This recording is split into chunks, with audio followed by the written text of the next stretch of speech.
Hey, what's up, key holders? It's Wednesday, January 28th, 2026, new comic book day.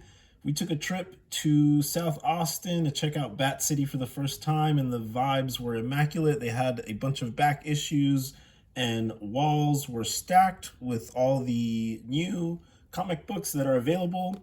So we were able to pick up a pretty good pool talking major first appearances in Wonder Woman and a Batman variant that's already disappearing and going for $30 on the market. So let's jump into Absolute Martian, the Manhunter number 8. The Deniz Camp, Javier Rodriguez are still delivering the most visually unique book on the stands. We are deep into the Cosmic Darkness arc here, the way Rodriguez plays with the Martian psychology and abstract layouts is a masterclass. This series is becoming a sleeper and it's going to be a classic hit. The panels and the artwork are just phenomenal and they just intertwine so well with the script that it's just so much fun. There is a lot of setup in this plot for what's going on in the next issues, and it does leave us in a pretty good cliffhanger with some good humor as well. So really looking forward to the next issue. This is a great read and the art is fantastic. There's also a preview for Bleeding Hearts, also by Deniz Camp, that you can check out. They're going to be promoting this. This is all on, I believe, Vertigo DC that they'll be launching it. So I will be getting a bunch of copies, number 1. I have a feeling it'll do pretty good. So we have some of those on order. But that is Absolute Martian number 8, first print. Moving right along to Absolute Wonder Woman number 16. You got to pay attention to this issue because it features the Absolute Universe first appearance of Suicide Squad and Zatanna. So yeah, I mean the artwork is just always so amazing, and the panels and it, the pace really does change. It starts off very soft and subtle, and it kind of builds up quite a bit, along with setting things up for later issues. We do have the 2-page part 1 of 5, since it is a new story starts here. So this is going to be a very important issue moving forward if you are a collector. In the Absolute Universe, I absolutely highly recommend this because these are gonna go up, and it's just a great cover altogether. It looks really good. I'm really happy with the artwork. But yeah, highly recommend it. It kind of feels like a short read, even though there is quite a bit of stuff that goes on.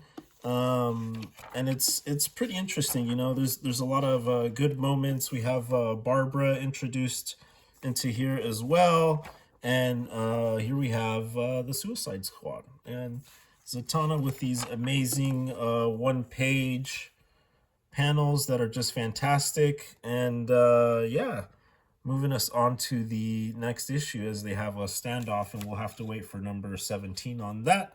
But these are going to be very hard to get. They're not printing a lot of these, so I would assume they'll make a second print, since they'll probably be doing a trade paperback and hardcover about this. But yeah, big issue, big thing for the Absolute world.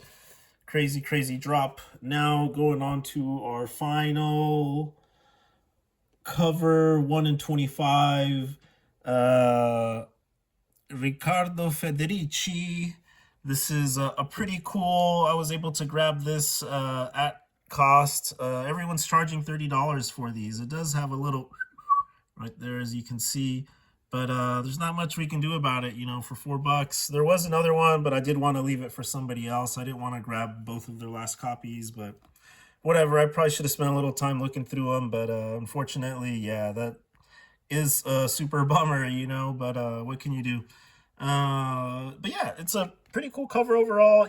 My only beef with all these variants for this drop for number 16 is there's no Wonder Woman. It's like one of the big crossover events, and like you're not gonna have Wonder Woman and the variants. I don't know. I mean, this is a great cover, but I'm not dogging this cover at all. But if you're gonna do like a 1 in 25 or something special, at least like incorporate Wonder Woman. So I do have some other very cool variants that are expensive, $30. More artwork tied to the story. But we're lucky to add this, and I will be sharing the other cover with you guys. Also, check out my Twitter. I will be posting it there. But yeah, I love this cover. It kind of takes you a while to notice Killer Croc because there is a side arc story in Killer Croc to this, which is really a lot of fun and kind of playful in the background as we have other things being set up.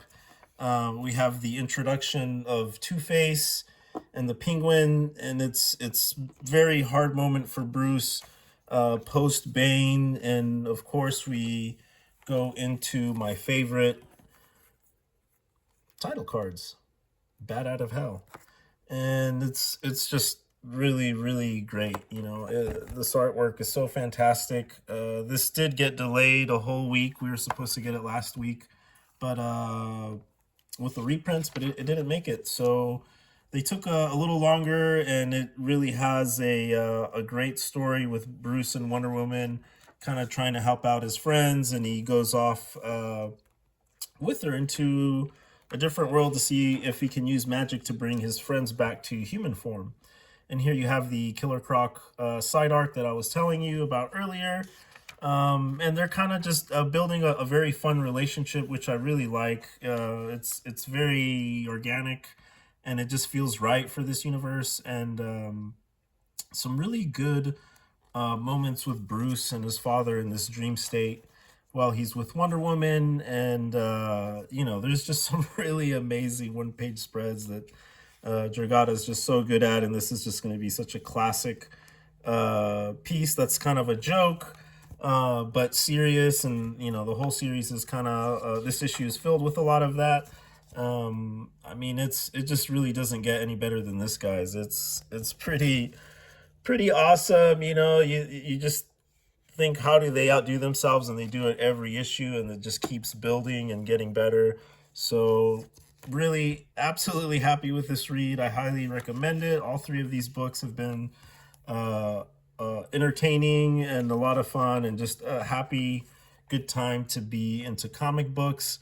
Bruce is always getting hurt, but it always is for a reason, and it ties into the narrative, so it's really good, and leads us into Poison Ivy, which will be the first appearance.